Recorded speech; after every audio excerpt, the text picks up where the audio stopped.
Et voilà que l'on reparle des migrants. Cédric Héroux, accompagné par son avocate, a donc déposé ce matin une main courante à la gendarmerie de Breil-sur-Roya contre l'État. Poursuivi pour aide au séjour irrégulier, ce militant demande que la France prenne en charge les migrants mineurs qu'il ne peut plus accueillir chez lui. Commentaire Coralie Beck. Accompagné par son avocate, Cédric Héroux se rend à la gendarmerie de Breil-sur-Roya pour déposer une main courante contre l'État. Donc il m'est interdit d'apporter aide aux mineurs ou aux majeurs en difficulté dans la Roya. Mais le problème, c'est que j'en ai chez moi en ce moment et je voudrais savoir comment je vais gérer les pouvoirs publics à notre place. Parce que étant donné que je ne peux plus agir, je pense que c'est au pouvoir public à prendre le relais. Connu dans la vallée de la Roya pour avoir hébergé chez lui des migrants, il a été interpellé jeudi dernier lors de l'évacuation du camp de Saint-Dalmas-de-Tende et placé en garde à vue. L'association Roya Citoyenne avait manifesté son soutien devant la caserne au Var.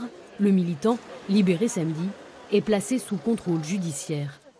Son procès est fixé au 23 novembre. Il encourt jusqu'à 5 ans d'emprisonnement et 30 000 € d'amende pour occupation illégale du domaine de la SNCF, aide à l'entrée et au séjour d'étrangers en situation irrégulière.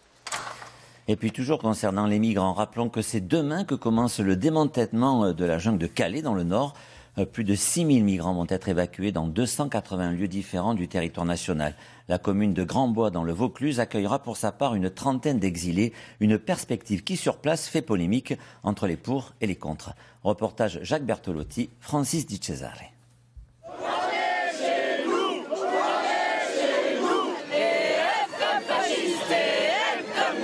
Slogan contre slogan, rassemblement contre rassemblement, la question des migrants divise, déchire même la société française et la plaie est ouverte.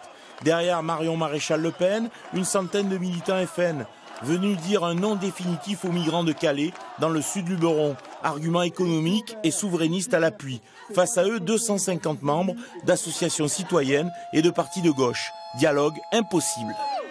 Je regrette qu'aujourd'hui le droit d'asile, qui est un droit que nous devons conserver, soit dévoyé de sa fonction première, que c'est devenu une nouvelle filière d'immigration clandestine et qu'il est utilisé aujourd'hui par des gens qui voient là un moyen de se maintenir en France sans en avoir le droit. Je pense que le message du Front National est une honte à notre époque. C'est une réaction moyenâgeuse dans notre République. Ça fait 2 siècles que la France s'est posée comme une terre d'accueil pour les étrangers et je pense que c'est totalement rétrograde.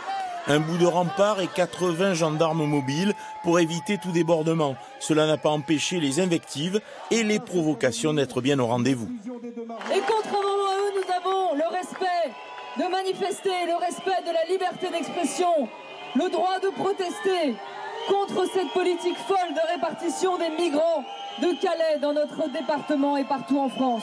Je crois que la situation à Calais est aujourd'hui intolérable. Le gouvernement français a décidé de trouver une solution qui est une solution collective. Le sud Luberon va accueillir 30 mineurs isolés. Honnêtement, je pense que ça ne méritait pas de tracts pareil. Et la réponse aujourd'hui est éloquente par une mobilisation forte à l'initiative d'un collectif citoyen et à laquelle ont répondu de nombreux élus. Il ne faut pas fermer son cœur. Accueil humaniste ou repli sécuritaire, chaque camp est resté inévitablement sur ses positions, mais 30 jeunes migrants arriveront bien à Grandbois dans quelques jours.